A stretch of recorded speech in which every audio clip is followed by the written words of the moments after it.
savez-vous, c'est quoi le petit déjeuner idéal?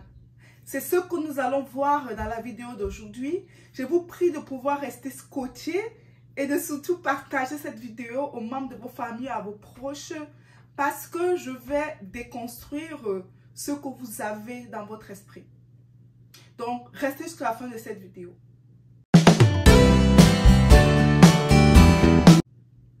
C'est donc quoi un petit déjeuner idéal? C'est d'abord quoi le petit déjeuner? Le petit déjeuner est le premier repas de la journée.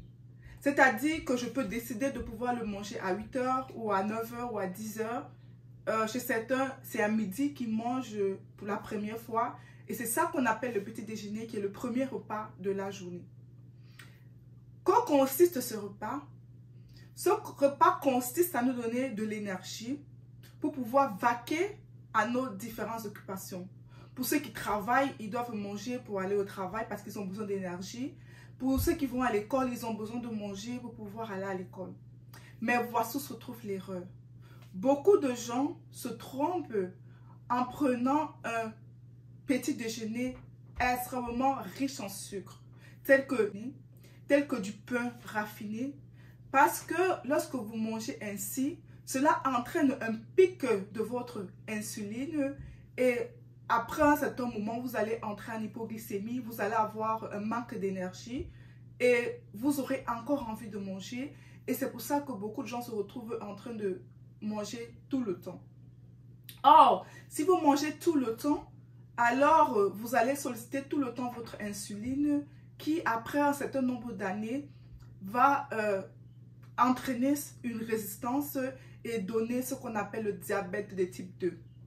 C'est justement pour ça que le diabète de type 2 est de plus en plus fréquent et que de plus en plus de jeunes rencontrent cette maladie. Avant, on pensait que c'était une maladie des personnes d'un certain âge, mais détrompez-vous, de plus en plus, on a des jeunes de 25 ans, on a des jeunes de 30 ans qui souffrent du diabète de type 2. Et cela est dû à quoi? À cause de ce que nous mangeons. Je vous conseille, si vous pouvez, même de manger carrément vos repas. Qui vous a dit que vous ne pouvez pas manger le poulet le matin? Qui vous a dit que vous ne pouvez pas manger peut-être votre viande le matin? Parce que le plus important, c'est de pouvoir avoir de l'énergie. Or, si vous prenez des sources de protéines, alors vous allez pouvoir tenir plus longtemps sans manger. Et ce que je vous conseille, c'est de pouvoir manger les œufs. Et vous devez vous rassurer que cet œuf est un œuf organique, c'est-à-dire que le poulet qui a pondu cet œuf est un poulet qui a été nourri par des graines et non des poulets qui ont été fabriqués dans les laboratoires. C'est très important. Beaucoup de gens pensent que manger les œufs, c'est pas bon pour le corps parce que ça donne du mauvais cholestérol. C'est faux.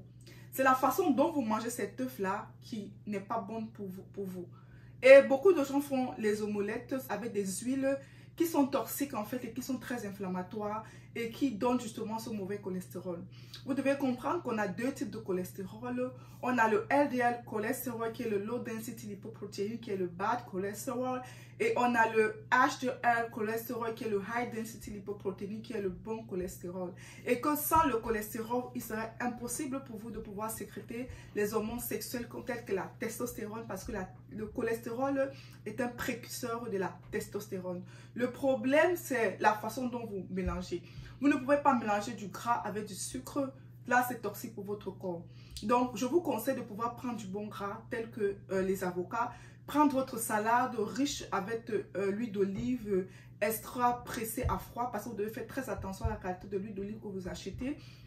Donc, je vous conseille de pouvoir prendre les oléagineux. Donc, vous pouvez prendre des noisettes, vous pouvez prendre les amandes. On a tellement de choses que vous pouvez prendre. Vous pouvez même prendre des graines de chia que vous pouvez mettre dans votre lait de coco ou bien dans votre lait d'amande.